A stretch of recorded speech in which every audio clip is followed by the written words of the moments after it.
Quelques mots sur la dissolution d'Urgence Palestine. On l'a dit plus d'une fois.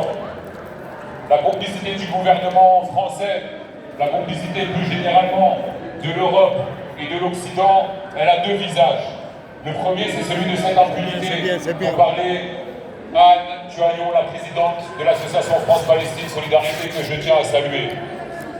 C'est l'impunité offerte aux soldats franco-israéliens qui, jusqu'à l'heure où nous parlons, continuent d'aller et venir entre la guerre génocidaire à Gaza et Paris et leur lieu de villégiature en Europe.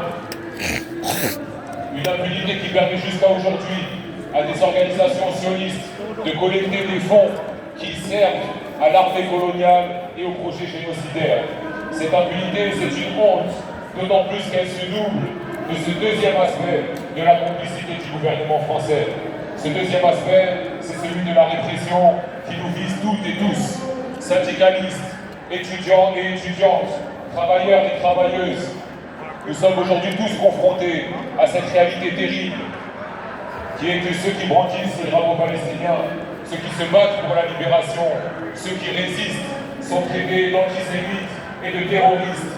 C'est une honte. C'est quel média? Et c'est une honte qui est hélas instrumentalisée d'une façon C'est Al Jazeera. qui n'a plus de limite.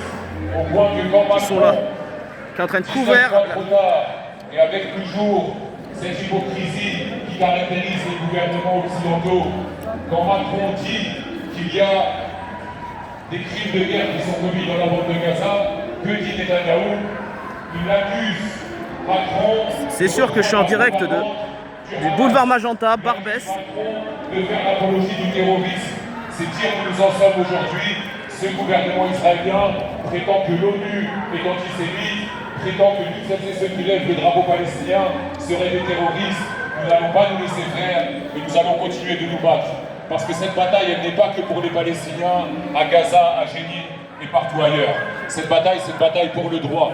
C'est une bataille pour nos libertés démocratiques.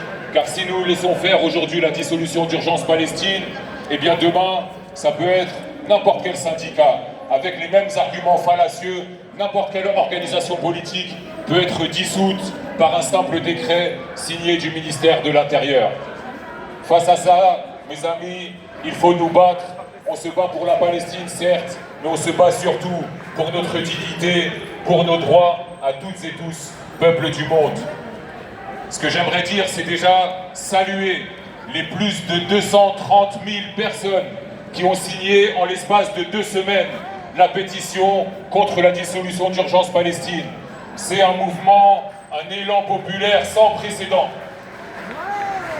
Et mes amis, face à ces gouvernements qui se placent en dehors du droit et en dehors de la loi pour soutenir les intérêts étrangers d'un régime génocidaire, eh bien oui, nous le disons ici à Paris, nous allons nous battre, le droit est avec nous, on a les meilleurs avocats, il y a des précédents qui montrent que les soulèvements de la terre, le comité d'action Palestine à Bordeaux ont pu échapper à cette dissolution, ou plutôt, pardon, mettre en échec cette dissolution.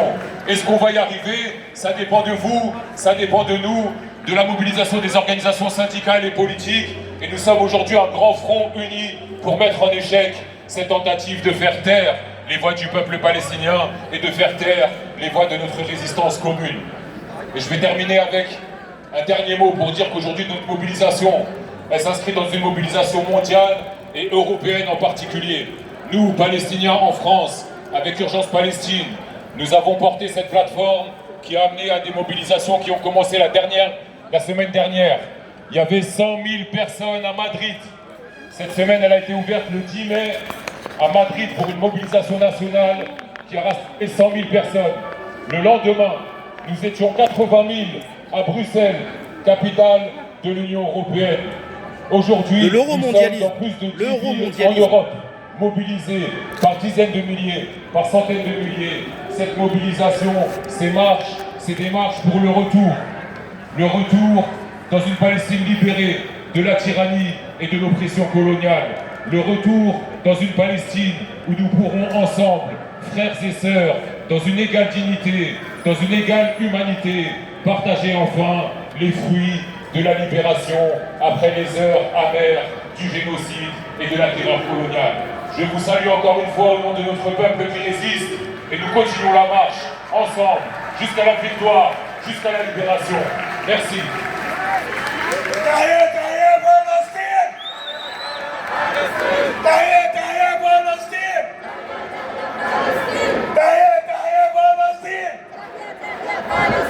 Viva, viva Palestina! Viva, viva Palestina! Viva, viva Palestina! Viva, viva Palestina! Free, free Palestine! Free, free Palestine! Free, free Palestine! Free, free Palestine! Et vive la lutte du peuple palestinien! Et vive la lutte du peuple palestinien!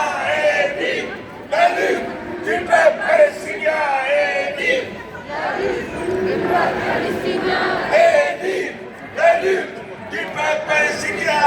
Et vive la lutte Du peuple palestinien! Et vive la lutte du peuple palestinien! Et vive la lutte!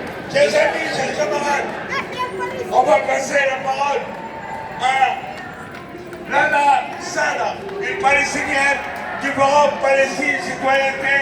Veuillez l'accueillir, s'il vous plaît. Je vais commencer par dire bonjour. J'ai un mot à retenir en palestinien, c'est-à-dire bonjour. Chers camarades, chers amis,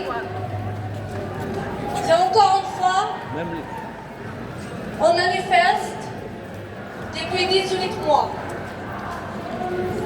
Et la situation, malheureusement, ne s'améliore pas. C'est pire en pire.